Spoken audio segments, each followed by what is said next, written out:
O IBGE divulgou nessa semana os resultados do terceiro trimestre do Produto Interno Bruto, do PIB. Teve uma alta aí de 0,4%, mas foi um crescimento abaixo do esperado e vem indicando uma desaceleração da economia brasileira. Vamos conversar sobre esse assunto agora com a consultora econômica, com a Zeina Latif. Zeina, obrigada por conversar com a gente. Uma boa tarde para você. Boa tarde, é um prazer estar com vocês. O prazer é nosso. Zeina, uma das grandes preocupações, decepções também desse resultado do PIB foi a retração da agropecuária, né? Que interrompeu uma sequência de 3 altas consecutivas. O que pode explicar esse cenário na sua avaliação? Olha, tiveram problemas localizados ali. Claro que houve também, tem sempre acomodações aí do cenário internacional, mas foi muito mais questões ligadas ao lado da oferta, questões climáticas que impactaram algumas culturas. Agora, é importante colocar que, apesar dessa redução na margem em termos de volume, esse é um setor que tem tido, historicamente, uma performance superior ao PIB, né? Se beneficiando de uma penetração dos produtos brasileiros lá fora, dos preços de commodities, e os ganhos acumulados nos últimos anos são bastante relevantes. Então, é uma queda modesta à luz dos ganhos. A outra coisa importante para colocar é que a rentabilidade desse setor, claro, depende de ser exportador, depende do produto, mas em alguma medida ainda preservada também. Então, quando a gente olha não a variação do volume, mas quando a gente olha a geração em termos de reais, vamos dizer assim, a gente está falando de crescimento de 2 dígitos, quer dizer, a gente está falando de cifras mais robustas. Então, não é exatamente um setor que traz preocupação, apesar desse resultado mais fraco na ponta. Perfeito. E você acredita que um dos fatores, então, da desaceleração do PIB possa ser, de repente, o fim dos efeitos da reabertura da pandemia, que aconteceu lá no fim do ano passado, nesse ano também? Os consumidores compraram muito e agora a gente está voltando ao normal da economia aos poucos? Qual que é a sua avaliação com relação a isso? Olha, a gente tem um quadro em que o Banco Central lá atrás tirou a taxa Selic, né, elevou a taxa Selic de 2% para 13,75%, não sem razão, foi para lidar com a questão inflacionária, e parte dessa questão, desse problema inflacionário é justamente o estímulo que foi feito à economia, né, e a questão da política fiscal, enfim. Então, o Banco Central tinha que aumentar os juros. O fato é que quando o Banco Central calibra ali, né, faz o ajuste da política monetária, da taxa de juros, isso demora um tempo para se materializar na economia. E esse efeito é crescente agora, a gente já vê sinais já há algum tempo no mercado de crédito. Então, claro, tem acomodações naturais, como você citou, mas a gente não pode perder de vista que tem algo mexendo aqui com as válvulas da economia, que são os juros elevados, e desacelera, é para isso que é feito, para desacelerar a economia e conter a inflação que continua muito teimosa, né? Então, é claro que vamos ter que aguardar, mas esse efeito tende a ganhar força. Lembrando que quando a gente olha o endividamento das famílias, o uso de modalidades de crédito como cheque especial, cartão de crédito rotativo, então, assim, tem muita gente machucada, né? Portanto, essa desaceleração que a gente viu tende a ganhar força, lamentavelmente, mas é algo necessário para conter a inflação. A economia brasileira não está num quadro de fraqueza, ainda que muito desigual, mas não é um quadro de fraqueza. Vale lembrar que o IBGE até revisou para cima os dados anteriores do ano. Então, né, as casas revisando, portanto, a projeção de crescimento para cima de 3% esse ano. Então, não é exatamente uma economia que está com uma fraqueza muito grande, enfim, tem sim um aquecimento que o Banco Central tem que lidar.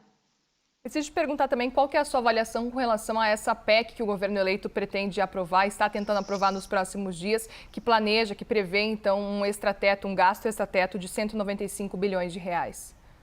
Olha, eu vejo com exagero aqui. É claro que a gente sabe que algum tipo de ajuste seria necessário, mesmo no caso de reeleição do atual presidente, porque temos um orçamento para 2023 que não é factível, né? Teria que fazer o que a gente chama do shutdown da máquina pública, porque não ia ter recursos, porque realmente ele está muito artificial, esse orçamento para 23, a gente sabe disso. Sem contar essa questão do auxílio emergencial, perdão, do Auxílio Brasil, né? O futuro Bolsa Família. Então, é natural, portanto, que houvesse algum tipo de flexibilização adicional, Mas eu entendo que qualquer flexibilização, ela teria que vir junto com sinalizações, com compromissos, para que no ano que vem a gente não se depare com a mesma realidade. Então, isso é ruim. Então, um contexto assim, vamos aumentar as despesas e ponto final, sem dizer, ou sinalizar, claro que ninguém está esperando detalhes, mas sinalizar de forma mais clara esse compromisso para os próximos anos, eu acho que faz falta. A outra coisa é o valor em si, né? Parece um valor alto, para a política, deixando, né, perdendo aqui a chance de reavaliar algumas políticas públicas e, de novo, como eu já coloquei, numa economia que está, sim, aquecida. Então, é claro que esse quadro de inflação teimosa tende a se prolongar, se confirmar essa intenção do governo e afastar esse cenário de corte de juros pelo Banco Central. Talvez demore muito para a gente ter queda da taxa de juros. Aproveito para chamar para a nossa conversa também o Caio Junqueira. Caio. Oi, Zena, boa tarde. Tudo bom? Tudo bem. Qual que é o impacto da PEC, se ela for mesmo aprovada com esse valor de 198 bilhões? Eu digo o impacto, a reação do mercado. Será negativo? O mercado reagirá? Veremos a Bolsa cair, o dólar subir? Como que você prevê essa reação? Olha, é possível que não esteja, como, né, o jargão dos economistas, dos mercados, talvez não esteja totalmente precificado. Acho que ainda há, talvez, uma expectativa de que esse valor seja ainda aparado, né? Mas uma parte eu acho que, claro, uma parte a gente já viu isso impactar os mercados. Agora, é importante que se fale o seguinte, às vezes vem um determinado anúncio, às vezes a reação do mercado surpreende, às vezes não é tão negativa quanto se imaginava, mas não quer dizer que a fatura está resolvida, não quer dizer que o problema está resolvido, porque esse tema fiscal, ele está gerando muitas incertezas. Então, estamos falando de um quadro que qualquer notícia tem um potencial de gerar volatilidade nos mercados muito forte. Então, é importante isso colocar. E há um clima de expectativa e, portanto, tem muitos capítulos ainda dessa história, né? Tem a PEC e depois, né? Então, vamos ter que ficar o tempo todo observando quais são os sinais vindos do governo. E um outro ponto que é importante colocar é que, às vezes, as pessoas acham que a volatilidade é coisa de mercado, de especulador, e não é assim. Essa volatilidade, ela machuca o lado real, né? Essas incertezas, esse risco fiscal mais elevado, não é neutro. Imagina quem está ali tendo que lidar com essa volatilidade do dólar, né? O exportador, o importador, quem está comprando insumos. Então, isso machuca muito. Seria muito importante o próximo governo ter sinalizações mais claras e reafirmando o compromisso fiscal para reduzir essa volatilidade dos mercados. Pois é, Zena, existe um entendimento por parte da equipe de transição de que o teto fiscal já não existe mais e que seria necessário realmente uma âncora fiscal, uma nova âncora fiscal e até um arcabouço, na verdade, de modo geral. Qual que é a sua avaliação com relação a esse entendimento? Eu entendo o argumento, mas eu acho que, na minha visão, seria melhor fazer ajustes no teto a mudar o regime. Quando fica mudando muito o regime, quer dizer, ele já nasce, o próximo que vem já nasce com credibilidade abalada, porque fala, puxa, esse daqui foi aprovado em dezembro de 2016, já está mudando, né?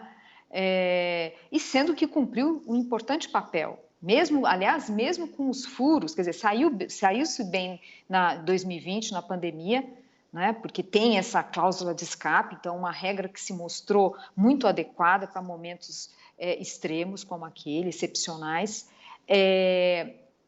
Tivemos ali os furos do teto, né, com as PECs todas, mas, mesmo assim, cumpriu um papel importante para conter o crescimento da despesa. Então, eu acho que seria muito mais na seguinte... Eu penso que deveria ser alguma coisa na linha, olha, faltaram reformas para conseguir, de fato, cumprir o teto. Então, vamos zerar o jogo, fazer o ajuste que tem que fazer e recomeçar esse jogo com a regra do teto. Essa é a minha visão, mas eu entendo que esse é um tema polêmico, se criou aí um espantalho em relação à regra do teto. O ponto é que é o seguinte, qualquer que seja a regra, no fundo a gente quer ver o compromisso com a disciplina fiscal. Eu digo, né, é importante para o setor produtivo, é importante para todos nós, cidadãos, que queremos ter uma inflação controlada. Né? Não é saudável ficar empurrando o problema, deixando para as próximas gerações com endividamento, fora o risco de elevação de carga tributária.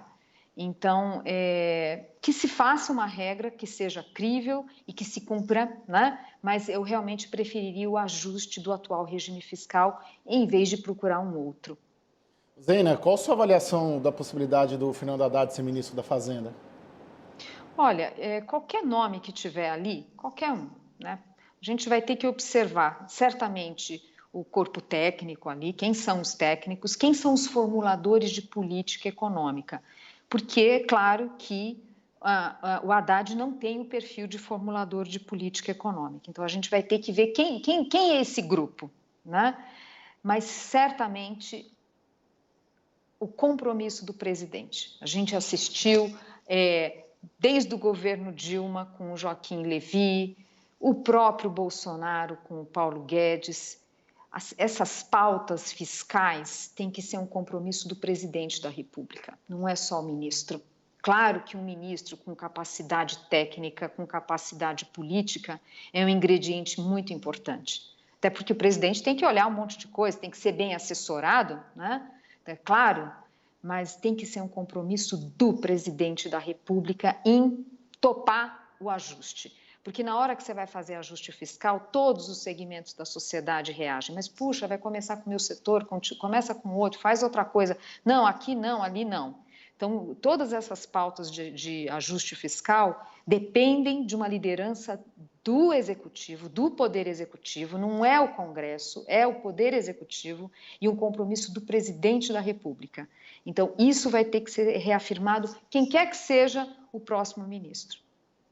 Nós conversamos com a consultora econômica Zeina Latif. Zeina, obrigada pela participação aqui na CNN. Seja sempre muito bem-vindo e um bom comecinho de semana para você. Eu agradeço, para todos nós. Obrigada.